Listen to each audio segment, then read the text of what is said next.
tudo bem? Seja muito bem-vindo a mais um episódio do Catedral Cast. E hoje eu tô muito feliz aqui porque nós temos um convidado assim muito especial, um amigo. Conheci na semana em que eu cheguei em Belo Horizonte, a gente foi comer um pastel. Foi mesmo, né? Comemos ali na Maria de Dirceu. E aquele dia foi muito importante, aquilo ali deu uma injeção de ânimo grande. Eu fiquei assim, me sentindo privilegiado, honrado de conhecer o tão famoso momento. Que isso. E a gente tá com o Renan aqui também, nosso pastor de jovens e adolescentes.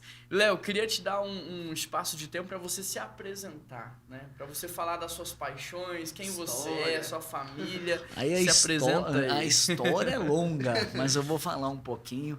Muito bom estar aqui com você, Renan. Muito bom, Juan. Muito bom estar aí conectado com vocês. Então, eu sou filho de Deus. Não, vamos lá. Eu sou casado com a Lorena. Já tenho 12 anos de casado. Uau, que legal, cara. Sou pai de 3 filhos. O João, o Pedro e o Felipe. Então eu sempre brinco, se tem algum Tiago escutando, não me leve a mal. Mas no meu barquinho ficou o João, o Pedro e o Felipe. Não entrou o Tiago. Nada contra os Tiagos. Eu amo o livro de Tiago, o livro mais prático, poderoso. Sempre quando tem um novo convertido, eu falo, cara, lê o livro de Tiago. A gente até fez uma série em cima de Tiago chamado Código da Vida. E cada capítulo era um código prático, né? Muito legal. E vem o Tiago ainda ou não? Não, o Tiago agora, eu já fechei a fábrica, já fechei.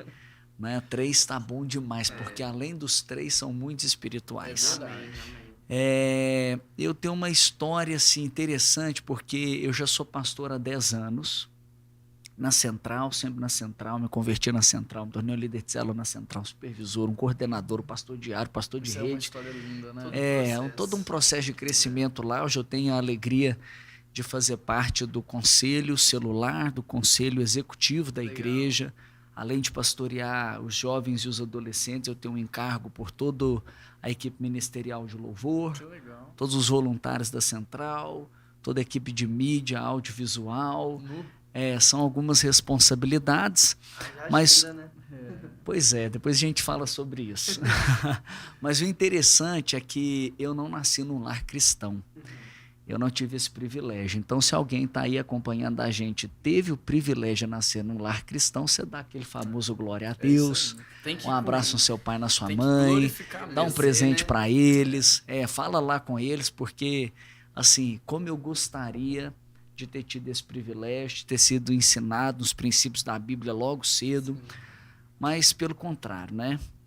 Embora uma família tradicionalmente católica, não seguíamos a religião e nem conhecia verdadeiramente Deus, o seu plano, Jesus, e com isso começa a perceber aquele vazio. Filho de pais separados, então a ausência do pai em casa, a instabilidade familiar. Uma pessoa que não segue os princípios de Deus é como aquele que constrói a sua casa sobre areia, e quando a chuva vem, desmorona e caiu. Minha mãe, muito inteligente, uma profissional muito bem sucedida, ela tinha uma empresa, era como um mini shopping na cidade, dava-nos uma condição muito boa, mas de repente quebra, perde tudo, né, sem estrutura espiritual, sem aquele relacionamento com Deus. Então já geram aquela instabilidade da família. E como adolescente naquele contexto, sem ter Deus, sem conhecê-lo, começa a perceber um vazio. Poxa, o meu pai não preenche, a minha mãe não preenche, o dinheiro não satisfaz, as amizades, sempre faltando alguma coisa. Com 13 anos de idade, um amigo de 12 anos me apresenta a maconha. Eu já tinha, né, infelizmente, experimentado a bebida, como um adolescente ali na sua curiosidade, experimentado o cigarro. E aí, numa festa que nós fizemos na minha casa, na ausência da minha mãe, que estava viajando, um amigo tira um cigarro de maconha, acende, eu fiquei olhando aquilo, pensando, e ali eu dei meu primeiro trago. Então já fica a dica aí pra galera, né? Cuidado com quem você anda, cuidado com quem você chama pra intimidade da sua casa.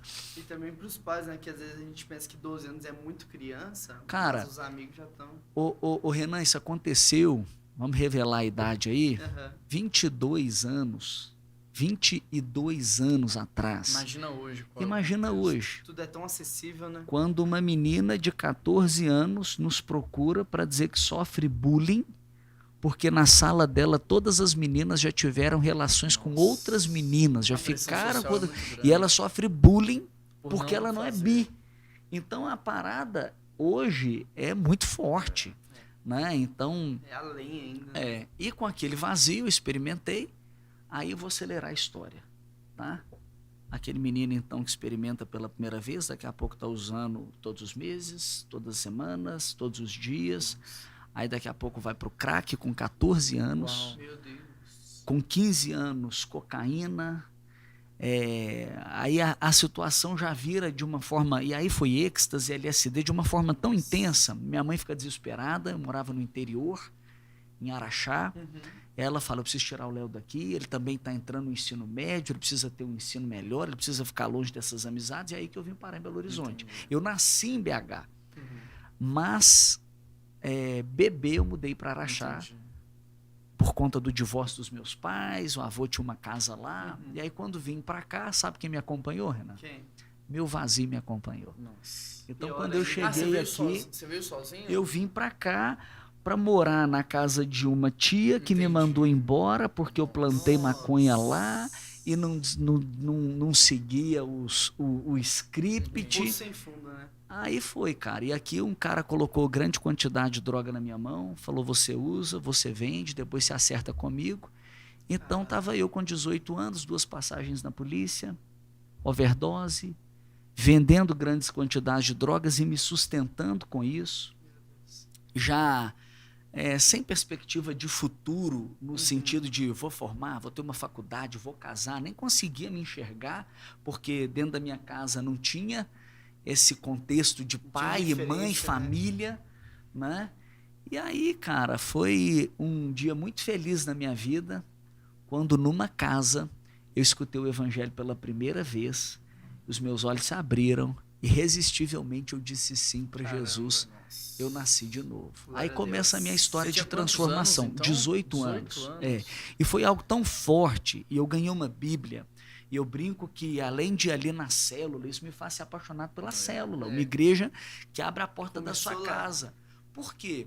Porque se eu dependesse de entrar num prédio para conhecer Jesus, talvez eu nunca entraria num prédio ainda do que os mais bonitos que a gente vê por aí, confortáveis, mas numa casa é diferente. Quando você senta, quando você bebe junto, come junto, troca uma ideia na mesa. Você tá aberto, você tá entregue. Escutando uma história, ouvindo aqui. Aí eu falei, eu quero Jesus.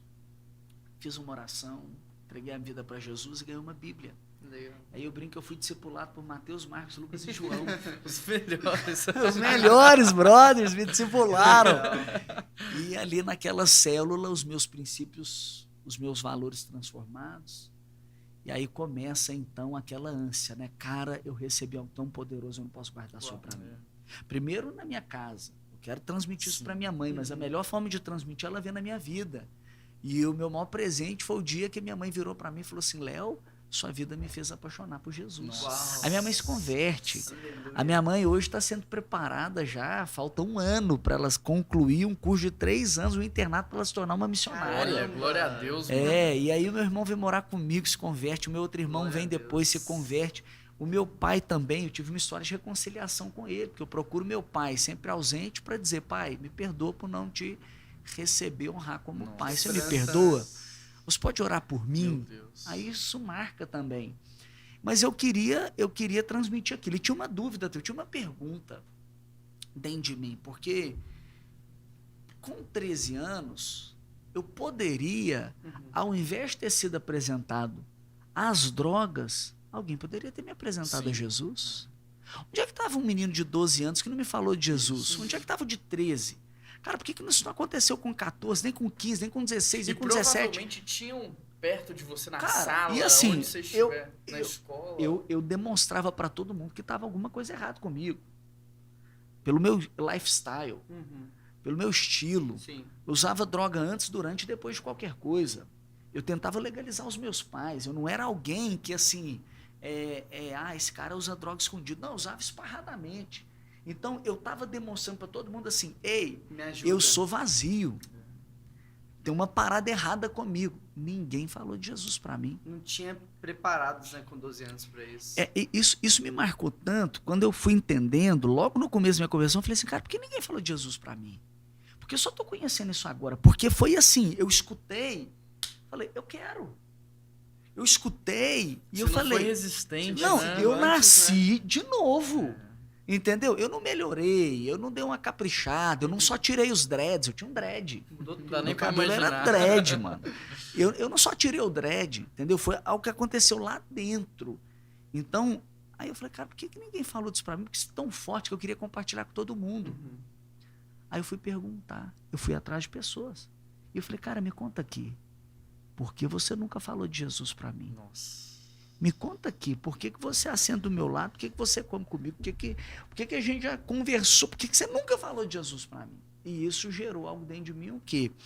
Eu creio que dentro dos dons assim, de governo, ministeriais, eu fluo bem naquela parada evangelística. Por quê? Porque eu falo, cara, as pessoas... as pessoas não sabem quem é Jesus. Sabe o que a pessoa me respondeu? Eu achei que você já sabia, não queria. E você é afundado em drogas. Eu falei, cara... não, porque tem igreja em todo lugar, porque todo mundo, né, nós somos um país tradicionalmente cristão. A gente vive numa bolha e a gente acha que tá todo mundo dentro dessa bolha, né? A gente acha que todo mundo já ouviu e que não quer seguir. Então você vê um jovem aí, você fala assim, esse cara aí só não quer seguir Jesus, porque ele tá vivendo a vida dele. Como se já te conhecesse, né? Exatamente. Será que ele sabe verdadeiramente qual é o plano de Deus para a humanidade? Será que desfrutou da palavra? Será que ele sabe quem é Jesus? Né? Quem é Jesus para ele? Então comecei a fazer esse tipo de pergunta para as pessoas à minha volta. Estava no seu convívio? Como que foi isso? Então, cara, eu comecei a namorar uma menina. E essa menina não andava com Jesus. Na verdade, ela também não conhecia ele em profundidade, né? E aí nós começamos a namorar. E aí foi na casa dela que eu conheci pela primeira vez, que eu ouvi pela primeira vez. Ela frequentava a célula? Ela não frequentava, ela tinha, quando criança, participado, um contato. E sabe qual foi o resultado? Eu casei com essa menina. Ela mesma. Você tinha quantos anos, então, quando você Eu tinha 18. Quando eu conheci ela, eu tinha 16. 17 anos. Aí, o que pegou? Eu conheci minha esposa com 13 anos também. Pois é, mas aí o que rolou? Quando eu conheci Jesus, nós dois foi assim, cara, eu comecei a namorar com ela e a minha escolha por ela não foi baseada nos princípios de Deus. E aí fica um princípio para todos os que estão aí namorando e tal, né? Então eu escolhi ela com os princípios ou com a lente de uma pessoa não crente. Então, quando me converti, nós colocamos o relacionamento em xeque. E agora? Diante de Deus. E agora? O que a gente vai fazer? O que nós vamos fazer? Então, nós fomos orar, vamos buscar a Deus e ter uma confirmação. E aí foi um relacionamento radical, cara. Radical. Foram 3 anos e 6 meses até eu me casar com ela. E eu que já, naquele momento, tudo bem que por conta das drogas, eu já pagava minha conta, eu já pagava meu aluguel, eu já vivia... Mas aí eu abri mão disso tudo e fui trabalhar.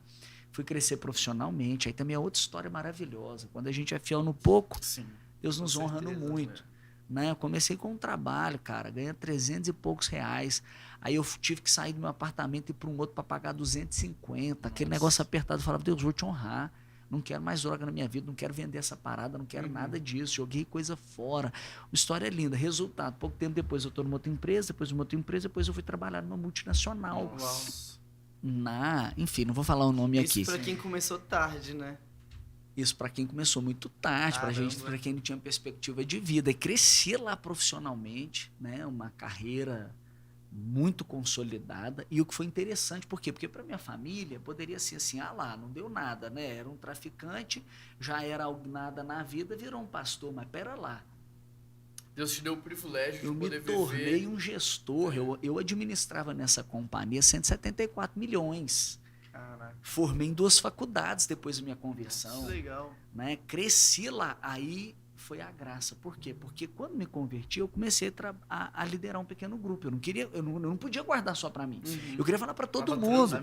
Eu já andei aqui em volta do centro de Belo Horizonte, eu ia para as ruas, eu ia falar para as pessoas. Eu falei, cara, mas peraí, eu tô ganhando essas pessoas, mas eu preciso consolidar. Aí eu foquei na minha célula. Aí minha célula cresceu, multiplicou. Daqui a pouco eu estava supervisionando 9 células. Daqui a pouco eu estava supervisionando, na verdade, coordenando quase 50 células. Aí quando veio o convite para largar as atividades da companhia para me tornar o pastor. Uau. Então foi uma alegria. Por quê? Porque eu pude abrir mão de um salário maior para vir como pastor. Eu pude abrir mão de algo de valor para algo de valor, né, inestimável. Para me dedicar de tempo integral à obra de Deus. Então, com 50 células, então, você já estava na central em tempo integral? Tava. Que legal, cara. Hoje, como que é a sua atuação? E você falou várias coisas, né? Você tem a sua célula, já é pastor de rede lá na central, né? E como que você faz para gerenciar tudo isso, organizar tudo isso? Então, eu foco num pequeno grupo de pessoas, né? Assim como Jesus fazia, é o nosso lifestyle, né? É o nosso estilo de vida. Então, eu tenho o que a gente chama de coordenadores, numa forma estrutural para facilitar todas essas pessoas que nós estamos acompanhando. Então, eu tenho os coordenadores, eu acompanho esses coordenadores. Eu tenho encontro individual com eles, mas de 15 em 15 dias nós assentamos juntos. Esses coordenadores, por sua vez, têm os seus supervisores. E cada coordenador senta de 15 em dias para acompanhar o supervisor e os eventuais encontros individuais. Esses supervisores têm os seus líderes, que se encontram de 15 em 15 dias, e o líder tem o seu grupo. Legal, isso, então eu cuido de um grupo de pessoas que assentam comigo quinzenalmente na minha mesa e pronto, né? E é lógico que a gente está ali semanalmente, todo conversando e tal. Então, se eu cuidar bem deles, eles vão cuidar bem dos deles. E se eles cuidarem bem dos deles, eles vão cuidar bem dos outros. Seu então, foco são esses 12, então. Hoje. São esses, não são 12. 12 assim, né? São 6, Jesus, né? Mas esses os meus diretos ali. Legal, cara. E dessa forma você multiplica seu tempo. Então o Léo que tinha 24 horas, a partir de cada um desses, vai aumentando a sua área de alcance, o seu impacto, né? Exatamente. E você é um cara assim que gosta muito de evangelismo, de fato, né? Eu vejo isso muito forte dentro de você e eu vejo muito isso nas suas mensagens também, né? São todas muito impactantes, evangelísticas. Eu não consigo, assim, deixar de compartilhar esse amor de Deus para as pessoas. Então é algo que acaba fluindo mais naturalmente. Eu me lembro de Jesus naquele encontro com uma mulher, a gente chama da mulher samaritana, né? E ali naquele poço, ele estava saindo da Judéia, estava vindo para Galiléia, mas ele para em Samaria. E ali ele tem um encontro com aquela mulher. E aquela conversa foi uma conversa provocada por ele, porque Jesus queria gerar algo na vida dela. Judeu com samaritana ainda. Ainda mais um judeu que não estava bem com o samaritano. Então, às vezes eu estou com encontros que eu não estou nem assim, não era nem o foco, vamos dizer, a princípio, aquela pessoa estava indo para um outro lugar, mas se eu encontrei com ela, eu falo, cara, tem um propósito aqui. Eu vi isso. Então eu vou provocar uma conversa. Isso aconteceu em Ouro Preto. Eu vi no seu stories lá. Eu peguei um táxi, aí eu ganhei o cara para Jesus, aí eu cheguei lá para arrumar o meu carro com o cara do táxi, eu convidei ele para descer do táxi, para compartilhar com o outro cara por que ele estava me... E aí ele acabou de... Legal, e você sabe que na mulher samaritana foi assim? Aquela mulher foi pegar água, ela de repente esquece da água, larga o cântaro lá. Já sai anunciando. E ganha uma cidade, uma galera. E aquela mulher estava num processo ainda de libertação. Ela ainda estava num processo de conversão. Né? Então, às vezes, a gente acha que tem que tudo acontecer na nossa vida para a gente falar de Jesus. Não, Jesus alcançou um e falou assim, não conta para ninguém, não. A Bíblia diz que o cara saiu, foi na região de Decápolis, ou seja, 10 cidades, e o cara virou um missionário. 10 cidades, o cara virou não era qualquer cara, né? Aquilo ali é o choque do amor. Você está contando a história do gadareno. Jesus, ele larga uma multidão para ter um encontro com um homem. O que aquele homem fez para merecer a visita de Jesus? Uma visita exclusiva. Ele não fez nada. Tá vendo? Não é nada que você faça. É o que ele fez, é quem ele é, o amor dele, né? Que ama a pessoa, que valoriza a pessoa, independente se as pessoas daquela comunidade estavam tratando ele pior do que um porco.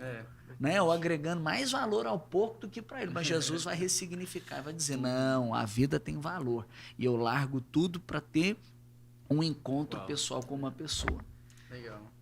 Lá na Central vocês trabalham muito com voluntário, né? Eu vi que ontem teve o dia do voluntário lá. Nós fizemos recentemente um encontro com os voluntários. Eu recebi uma informação muito boa hoje, que de janeiro até hoje.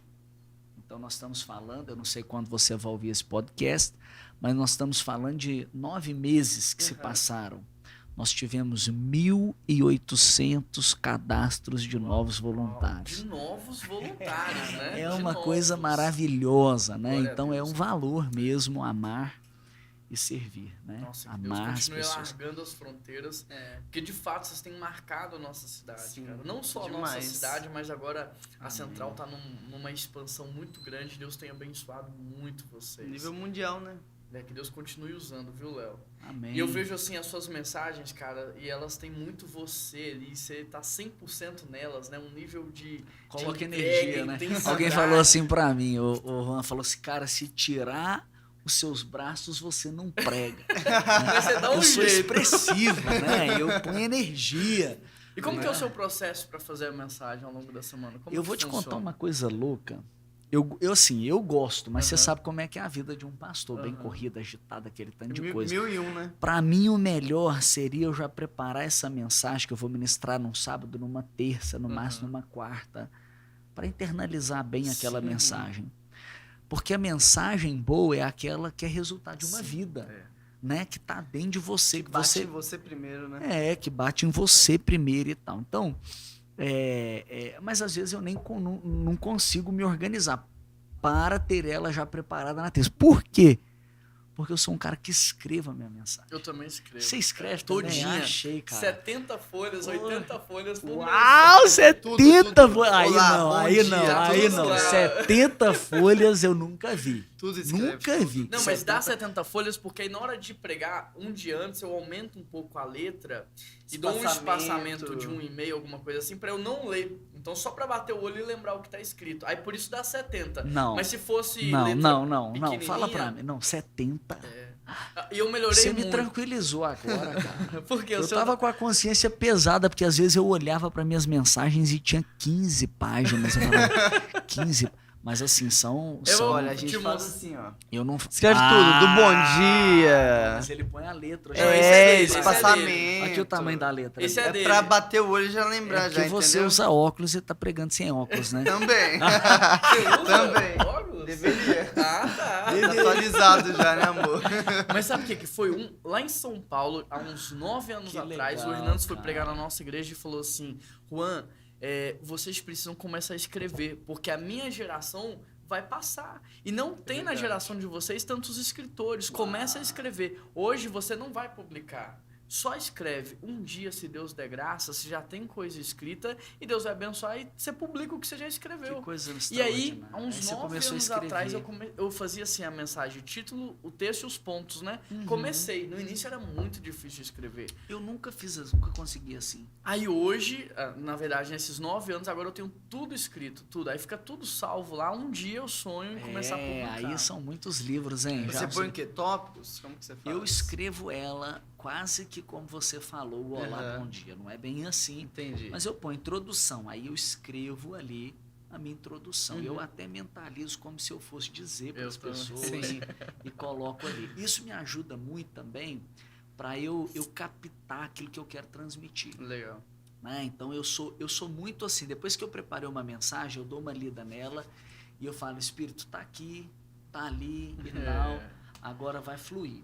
Mas porque tem pessoas que falam, não, deixa o Espírito agir. Eu sempre deixo.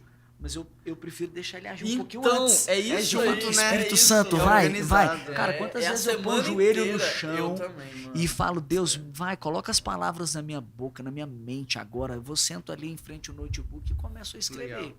Aí depois que eu escrevi, o legal é revisitar, organizar. De E aí fato, eu vou- no dia aquilo tá tão vivo, é tão parte de você. Uma vez falaram pra mim assim, quando você estuda pra mensagem, você está inibindo o Espírito Santo de falar. Eu falei, não, ele usa os meus O mesmo estudos, ele Espírito me Santo tá comigo revela. no processo, tá comigo ali no resultado. Isso, e é muitas verdade. vezes ali o Espírito pode dar uma direção um Sim, pouco exato. diferente, ou às vezes ampliar, ou às vezes até Ou uma trazer sensibilidade, uma... tem sua alguém vida ali também, né? né, alguma situação específica acontecendo e ele te dá uma sensibilidade diferente para aquele momento, mas ele tá trabalhando a semana inteira. E quantas vezes Exatamente. estudando, ele trata a sua vida nessa e fala assim, caramba, eu preciso mudar isso aqui. Quando é na hora, não tem tempo. Pô, que legal, cara. Que legal saber disso. Fiquei feliz, que eu já tava pensando assim, mano, acho que com essa correria eu vou ter que mudar o jeito. Agora eu fiquei feliz de encontrar cara, quem faz a conta. isso a gente investe um bom tempo, né? Muito tempo. Investe um bom tempo para preparar para escrever. E aí, assim, esse é o... Eu acho que a razão desse energético que tá aqui na... Não, mas a gente acaba extrapolando um pouco com relação ao nosso tempo. O bom seria utilizar um horário regular. Você tá ali no prédio da igreja e tal. Hoje eu congelei minha agenda na parte da manhã para fazer isso. Claro, sempre tem imprevisto, sempre tem alguma situação. Igual, por exemplo, eu voltei 2 semanas de férias e aí... Ontem foi terça, né? Ontem eu fiz uma reunião com a equipe de manhã pastoral, à tarde com os ministérios, acabou. Tem semanas que não dá, mas eu tento congelar a parte da manhã, que é o meu horário mais produtivo. Tem gente que é à noite, à tarde, eu gosto mais do início da manhã, para fazer isso. Quando não dá, aí eu acabo usando um pedaço da noite, um pedaço da tarde e a gente vai até a agenda lá de 8 às 18 acaba sendo bem puxada. E a Lorena entende bem isso? Aí eu seus acabo filhos? fazendo isso depois que os meninos dormem. Sim. De madrugada? Aí eu viro pra minha esposa, tive um tempinho ali com ela, deixo ela na cama e vou ter meu tempo de concentração. E às vezes eu faço isso, vamos supor que eu consigo ir de umas 10 da noite até umas 2 da manhã. Nossa, Léo. Caraca. Cara, eu vou dormir em paz. E aí de manhã Mas você tá é na mais igreja. noturno então, Léo? Você é mais da noite ou não? Então, eu sou. Eu já fiz até alguns testes, né? E assim, o meu nível de energia de noite é igual de uma pessoa durante o dia. Ele sobe lá, aquele teste salivar, durante várias horas do dia, né? Mas eu sou um cara que valorizo acordar cedo. Então isso me pega. Porque acaba que você reduz muito o seu tempo. Eu não consigo, cara, ficar na cama. Eu tenho energia, eu tenho que falar pra fora, tenho que mudar o mundo, tem muita coisa acontecendo. Eu vou ficar na cama.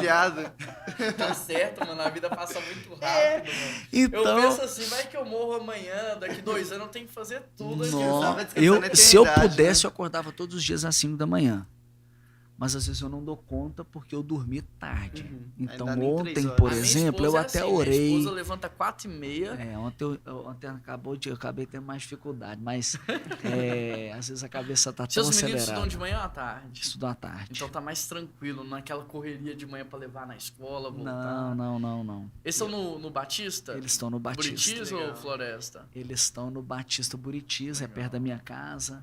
Quando eu vim pra Belo Horizonte, eu ia morar lá pros meus... Eu escolhi a região pelo colégio. Falei assim, cara, eu quero morar perto das unidades, né? O primeiro Porque lugar a gente que eu tem que hoje valorizar essa questão dos princípios. Nossa, eu sou tão grato a Deus aqui em Belo Horizonte ter o Colégio Batista, cara. Nossa, eu sou muito grato a Deus. Fico muito tranquilo com a escola. A escola é muito boa. Também. Eu tô com 2, o Noah e o Nathan. Eu chego lá e as professoras também já... Pastor, vem cá, minha filha é adolescente. Pastor, não sei o que. Vai linkando, né? A Laís é coordenadora. Mas aí a troca, lá, né? Porque... Tem uma membro do infantil? Se eu não me engano, é do infantil. O do nome infantil dela é Renata. Tem uma Laís lá. Depois você conhece ela daqui da igreja. Ela deve ter uns 28, 29 anos. Mas ela é coordenadora? Será que ela é do fundamental? Eu não sei. Eu vou pesquisar, vou perguntar e depois Léo, eu te falo. Agora, fora tudo isso que você faz, mensagem, você também pastoreia jovens e adolescentes. Como que você consegue se linkar com ambos os públicos? Você tá com quantos anos, Léo? 34. E aí tem esse desafio, então, de conseguir... Porque o adolescente hoje é totalmente fora da sua época, totalmente fora da minha época. Então, como você consegue entrar no mundo deles e também no dos jovens? Não é que eu consigo, eu tento colocar a minha mente como se eu fosse um adolescente. Hoje. Falei, cara, como é que é a mente do adolescente? O que ele está vivendo, o que ele está passando? Agora, eu não lidero um adolescente sozinho. Então, em primeiro lugar, quem lidera um adolescente junto comigo é um próprio adolescente. Eu digo assim, legal. Eu não faço nada para adolescentes.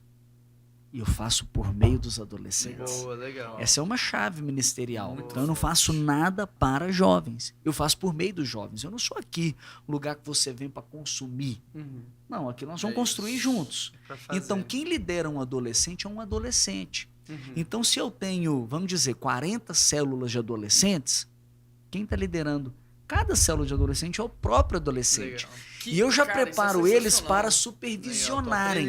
E aí eu ponho um casal casado, maduro, jovem, para serem os coordenadores. Então, um casal casado de coordenadores junto comigo.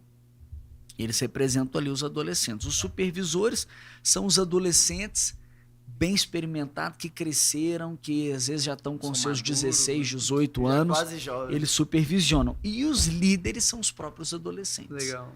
Então, eles já se entendem, né? É de adolescente para adolescente. Legal. Na igreja, né? a gente tem a tendência de pensar que eles não têm essa responsabilidade toda para liderar um grupo, mas nas comunidades, os caras têm responsabilidade para segurar uma arma, para ser responsável por uma área lá dentro. Igual isso aí E fazem às vezes bem, também, né? E fazem bem, cara. Então, quando hoje a nossa juventude está aí lutando pela polarização, pelas ideologias, mas porque o jovem precisa de uma causa, ele precisa, e a igreja não deu a causa, e a gente precisa dar uma causa para eles, a gente precisa dar uma missão, um propósito, um significado. Isso aí, eu digo que os adolescentes não são o futuro da igreja.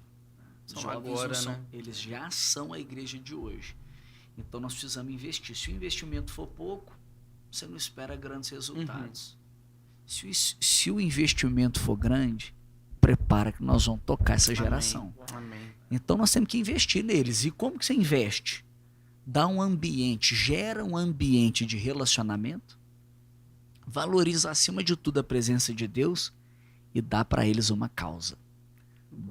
Então, quando você põe eles num pequeno grupo, cara, eles falam, meu Deus, aqui eu vou andar com meu amigo, eu vou chamar ele, nós vamos andar juntos. Relacionamentos. Qual é o foco aqui? Buscar a Deus, conhecer a Deus e o plano que ele tem para nós. E quem é que vai fazer isso aqui? É você, mano. Boa.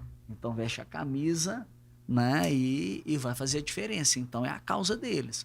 Agora, tudo que nós vamos fazer, seja um culto, um acampamento, uma programação, uma atividade dos adolescentes, eles são a equipe que vão pensar, que vão dar ideias. Então, hoje nós estamos gravando aqui numa quarta-feira, embora entre... Vai entrar segunda-feira. Quarta no YouTube. Segunda-feira tá no Spotify, quarta tá no YouTube. Beleza. Ontem, na terça-feira, a gente fez o Terça ADL.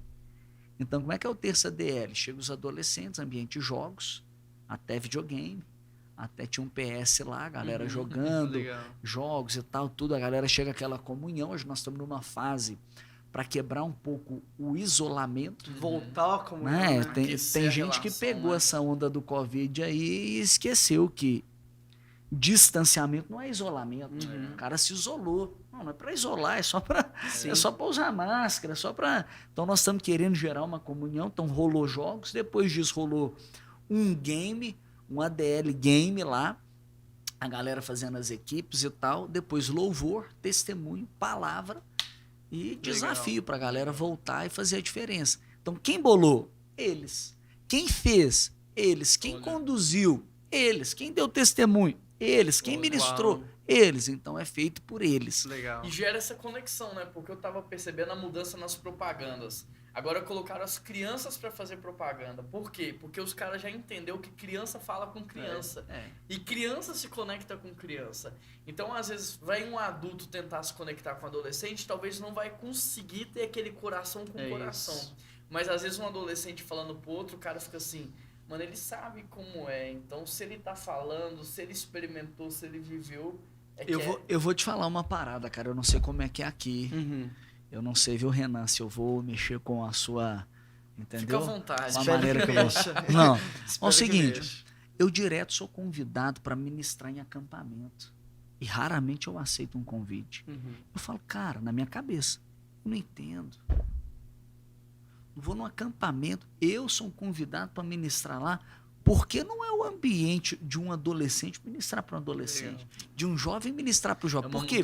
Porque no culto, normalmente, você já traz, ou você traz um convidado, ou você mesmo ministra, que já não são eles, tudo bem que você pode pôr eles ali no culto também, mas eu faço questão dos nossos acampamentos, é um ambiente para treiná-los. É um ambiente de segurança, né? Quem tá ali é um povo já unido. É o público. É o público deles, é o grupo deles. Falando que já tá vivendo, né?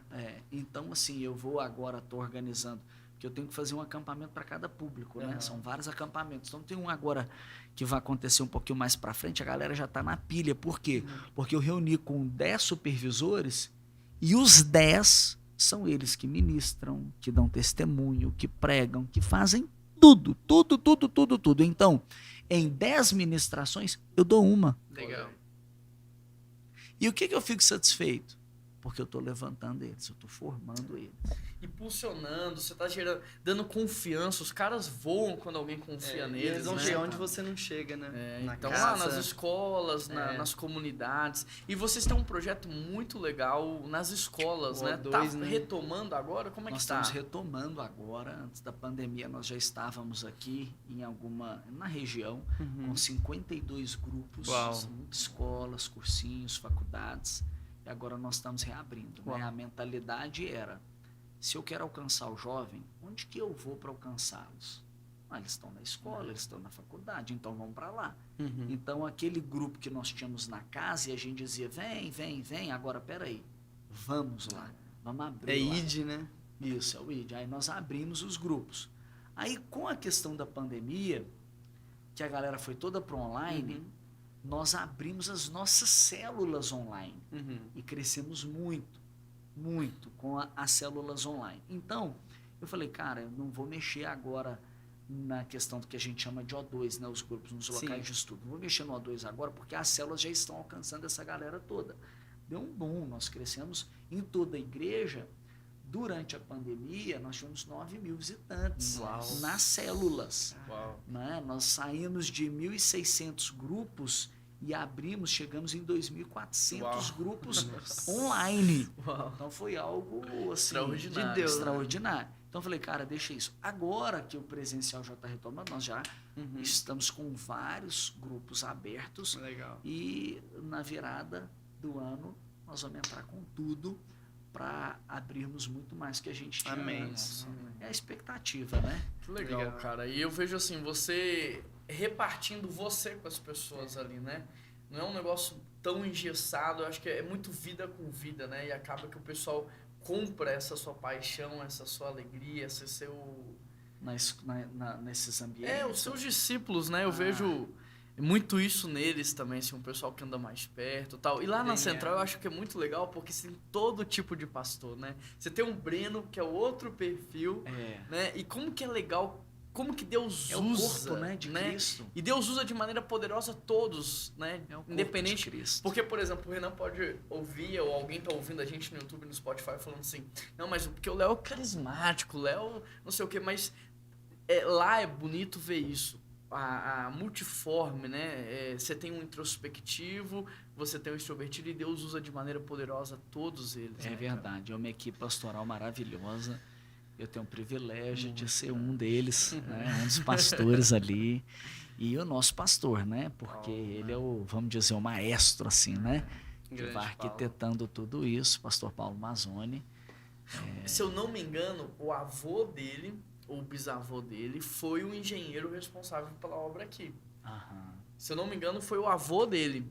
Eu imagino que sim. Depois você confirma lá com ele, mas ele me falou num dos encontros, até o avô dele fez várias obras aqui em Belo Horizonte, acho que na época era um engenheiro muito renomado, se eu não me engano, e ele tem uma ligação muito forte. A Central, se eu não me engano, sai da primeira igreja na década de 60. Saiu um movimento de renovação. Isso, né? Aí tava o tradicional, uma onda pentecostal, aí sai um grupo querendo uma renovação e abre o Central. E tem gente que acha que é Central e muitas vezes fala, vocês estão lá no centro, vocês são aquela igreja lá da Praça Raul Soares. Aqui liga direto também, perguntando se é Central aqui. Aí a Central, não, nós somos que vocês estavam no Centro-Sul também, né? Não, mas o Central é por quê? Então, o nome Central é porque é uma igreja de centro. Legal. É uma igreja de equilíbrio. É uma igreja, né, que consegue fluir tanto no, vamos dizer assim, um lado mais pentecostal, carismático, um lado mais bíblico, tradicional. É uma igreja bíblica. Também, né? Qual o seu sonho hoje, Léo? Que você olha assim e fala assim, cara, eu quero chegar lá ainda. Olha, eu tenho um sonho de, assim, eu quando eu vejo o meu pastor, eu falo, cara, eu quero ser como esse cara. Né? Ele é um cara que me inspira. Eu falei para ele numa das nossas conversas, eu falei, Paulo, eu perguntei para ele, eu caminho com você, qual é o seu sonho para mim? Você tem algum sonho para mim? Né? Eu abri meu coração, eu falei, o meu sonho é um dia ser como você. Né? Então eu tenho um sonho de crescer também ministerialmente, ter, né, essa liderança. Também tenho um sonho, assim, não vou dizer que é um sonho, talvez seja um desejo, né, de passar uma temporada desenvolvendo o inglês. Eu tenho um sonho, porque eu não vou dizer que é um sonho, né? Acabei entrando aí nessa do sonho, mas eu acho que hoje a gente precisa, sim, com certeza, né, ter já básico, essa mentalidade, né, de tocar o mundo, né? Ainda mais o Brasil. O Brasil não sabe o potencial que tem. Eu sento numa mesa de pastores do Global Kingdom Partnership Network, uma rede global de parcerias do reino, que conecta pastores e ministérios de diversas partes do mundo. Que legal. Muito legal. E são ministérios relevantes. E são lideranças distintas. E ali tem um grupo de brasileiros. Agora, sabe o que me admira? O nível dos brasileiros é altíssimo. É mesmo? É altíssimo. O Brasil é sensacional. O seu povo, o seu profissional, a sua igreja. Né? O Brasil não sabe o potencial que tem. O brasileiro não sabe o potencial que tem. Não sabe. Então, assim, a gente vê algumas coisas que a gente está fazendo e tal, e a gente acha super legal. Não, como é que deve ser lá fora? Cara, se o mundo souber o que nós estamos fazendo aqui, vai vir aqui aprender com a gente. Então, acho que a gente precisa ter essa capacidade. Eu, quando me converti, eu já tinha tido muitas oportunidades durante a minha infância e adolescência de desenvolver a língua, mas nunca valorizei. Quero saber disso, não, papapá. Né? E hoje nos faz falta, né? E aí, quando eu me converti, um pouco tempo depois, eu tive um pastor, por 6 anos, parte da nossa equipe, hoje ele está na Europa, ele cuida do DNA lá, pastor Roberto Botrel, ele sempre me instigou ao crescimento. Se tem algo que eu aprendi, assim, de muito valor que eu carrego dele, é o crescimento contínuo. Você é uma pessoa curiosa. Você é uma pessoa que... Então, assim, às vezes você escuta uma palavra que você não sabe, o que você faz? Você fala, às vezes deixa pra lá, né? Cara, eu vou no Google, eu quero pesquisar. Cara, o que é isso que esse cara falou? Eu vou atrás e tal. E aí ele falou, cara, você tem que desenvolver o inglês, porque você tem que falar inglês. E aí, right now, if we start talking English, I can hold a conversation with you and I can share the gospel with you, but my English is not so good, I need to get better. Então, assim, hoje eu já consigo comunicar. Ele foi me provocando. A primeira viagem internacional que eu fiz, eu não conseguia falar, só sabia falar black, white, green, blue, básico, hello, how are you? Né? E fui pegando. Mas hoje eu também quero pregar em inglês. Legal. Eu também quero carregar aquilo que está dentro de mim, né? Quero transmitir. Então eu também tenho esse sonho de desembolar aí eu achei uma boa temporada. Deus te dê essa graça, essa bênção de aprender numa velocidade recorde, desenvolver muito. Eu recebo. E que em nome de Jesus você possa pregar. Que em breve a gente possa estar assistindo um vídeo seu no YouTube. Amém.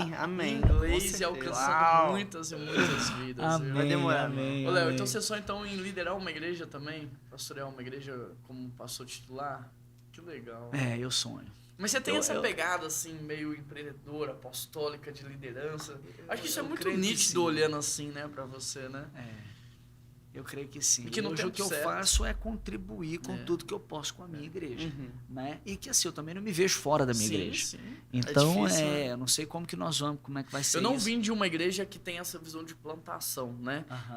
Eu saí do seminário já sabendo que eu ia ser pastor titular, eu já tinha convicção disso, mas demorou quase 10 anos para isso acontecer na minha vida. E eu tinha umas crises com Deus, assim, falar assim, Deus, por quê? Né? Eu tenho um amigo chamado Thiago Matos, e ele saiu em 2011 ou 12 para plantar uma igreja em Dayatuba e ele começou a florescer.